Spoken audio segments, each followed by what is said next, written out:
하나님 아버지 메시지, 오늘은 226편입니다.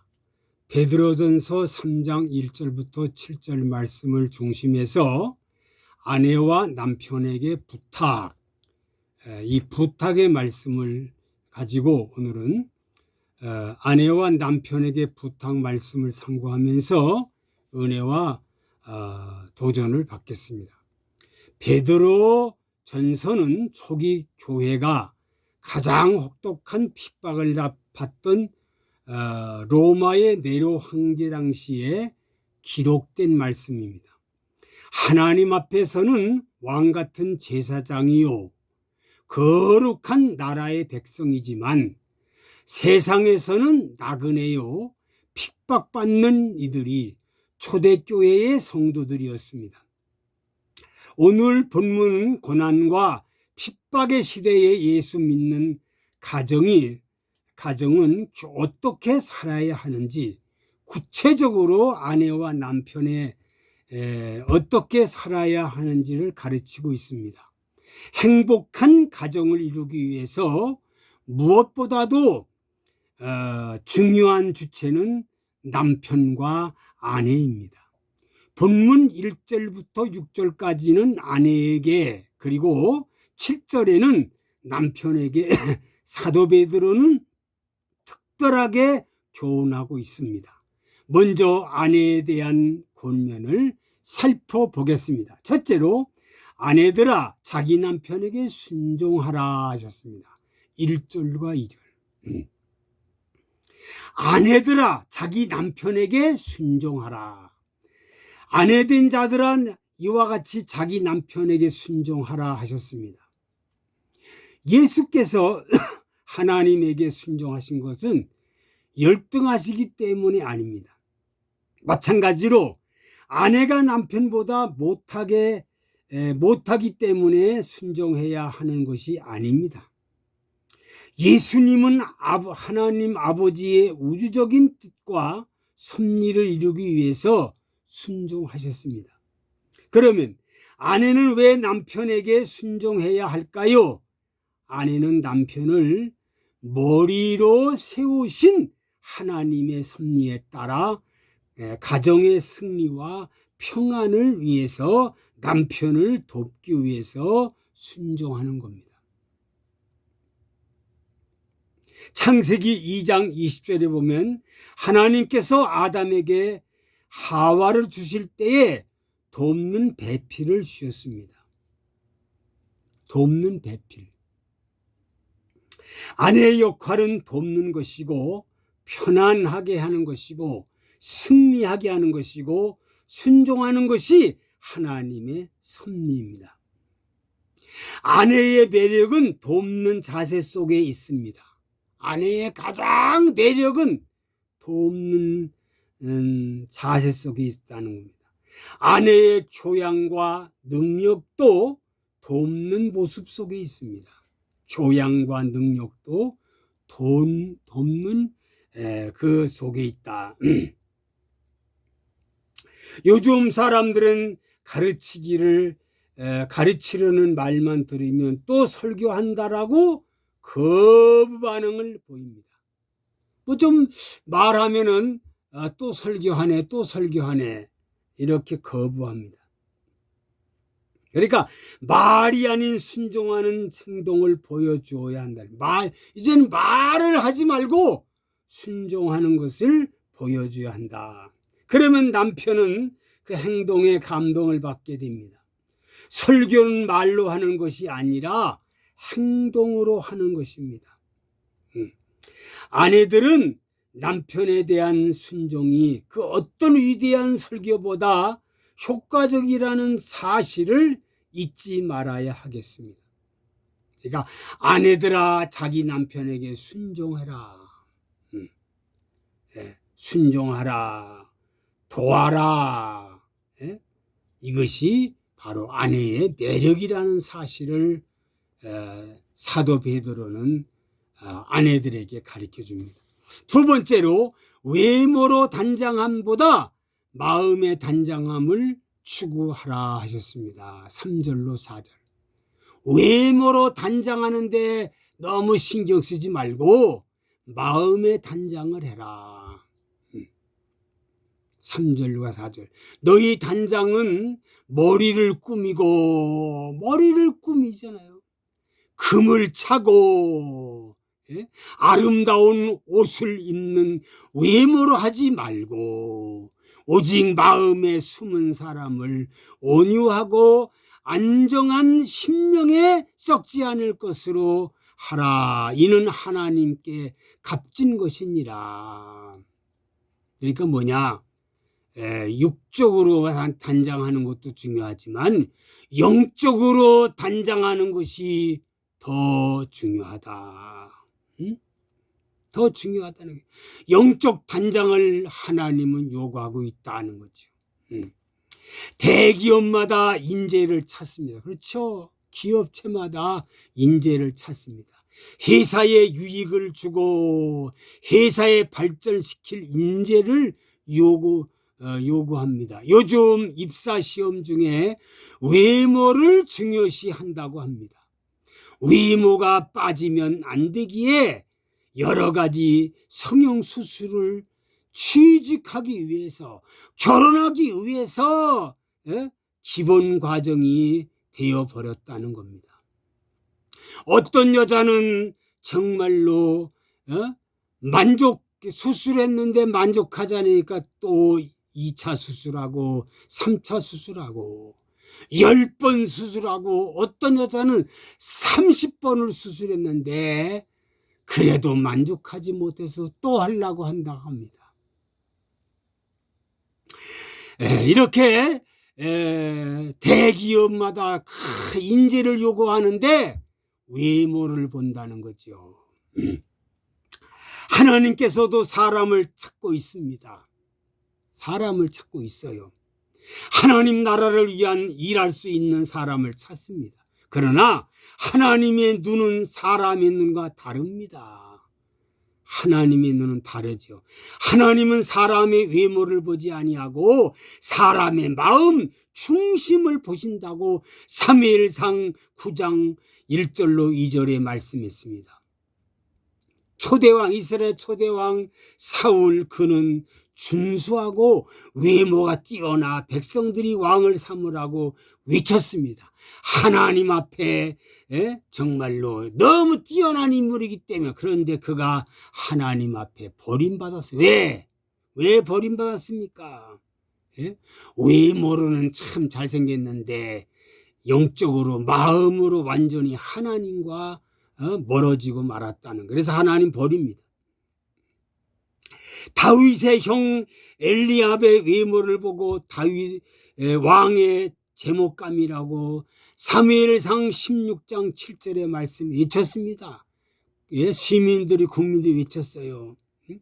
하나님은 외모가 아니라 중심을 보시는 하나님은 다윗을 택했습니다.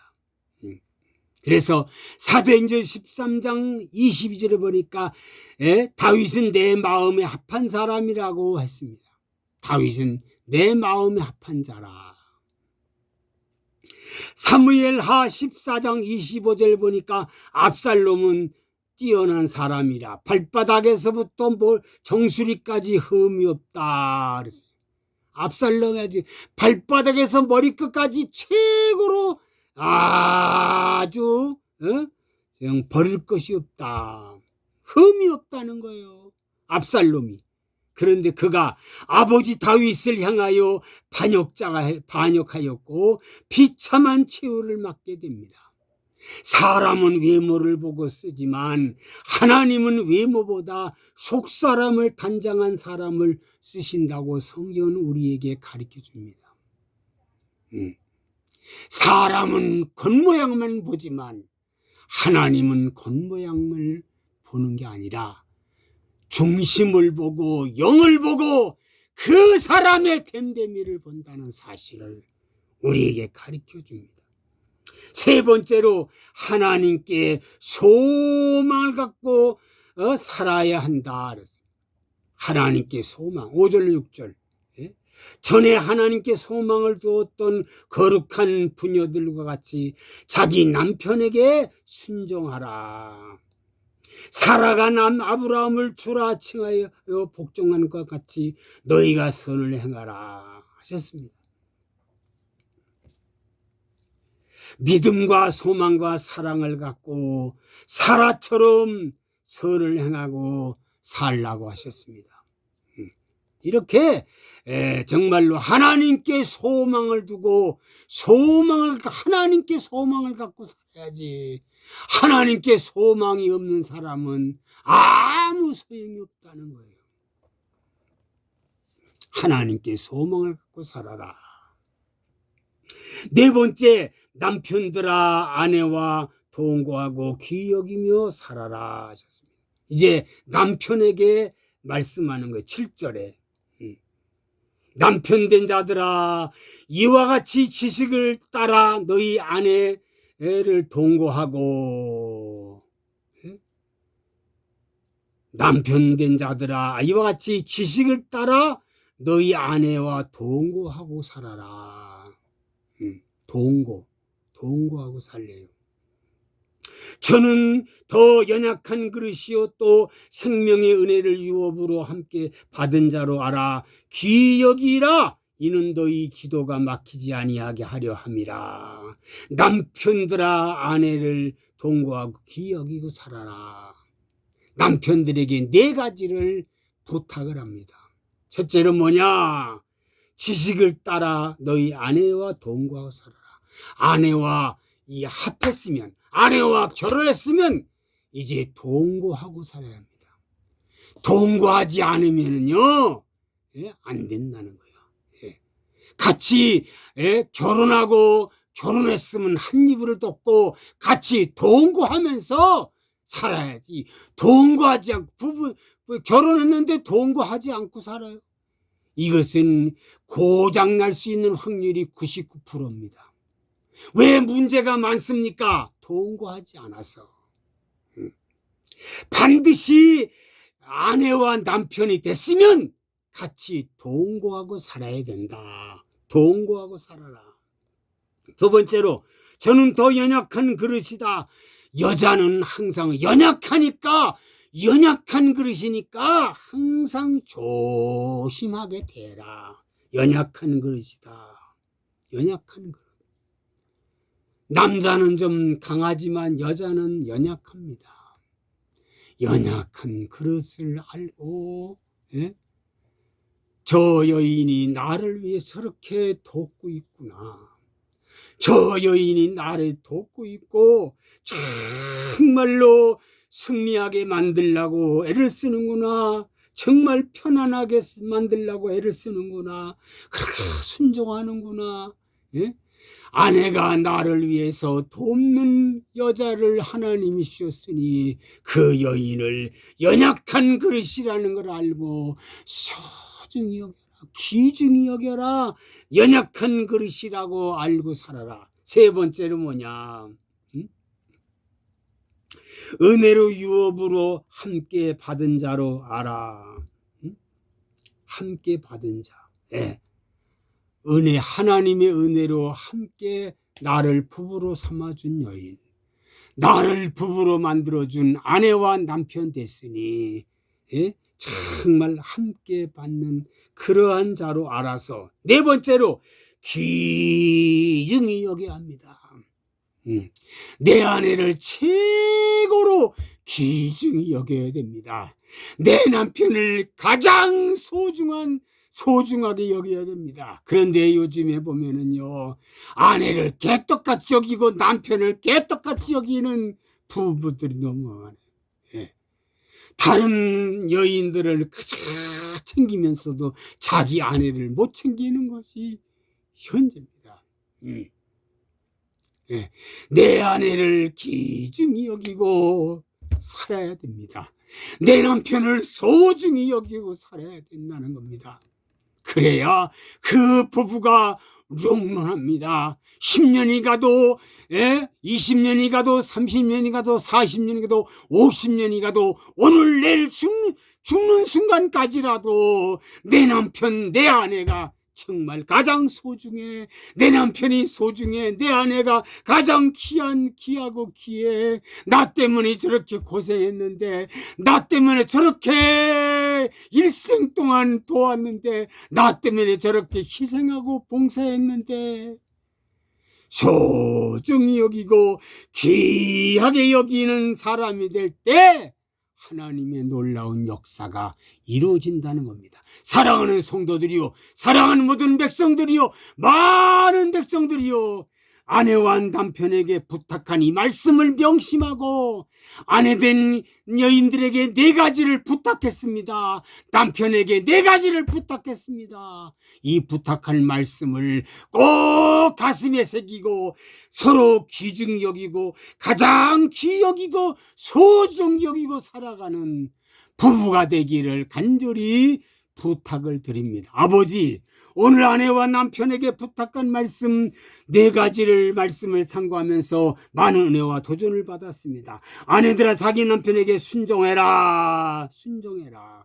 외모로 단장하지 말고 마음으로 영적으로 단장을 해라. 그리고 하나님께 소망을 두고 살아라. 남편들아, 아내 동거하고 귀히 여기고 살아라. 동거하라. 연약한 그릇이라는 거 알고 살아라. 은혜로 유업을 함께 하고 살아라. 항상 귀중히 여기고 소중하게 여기고 살아라. 이 말씀대로 순종하면서 사는 참된 부부가 되게 하여 주옵소서. 예수 그리스도의 이름으로 기도하옵나이다. 아멘.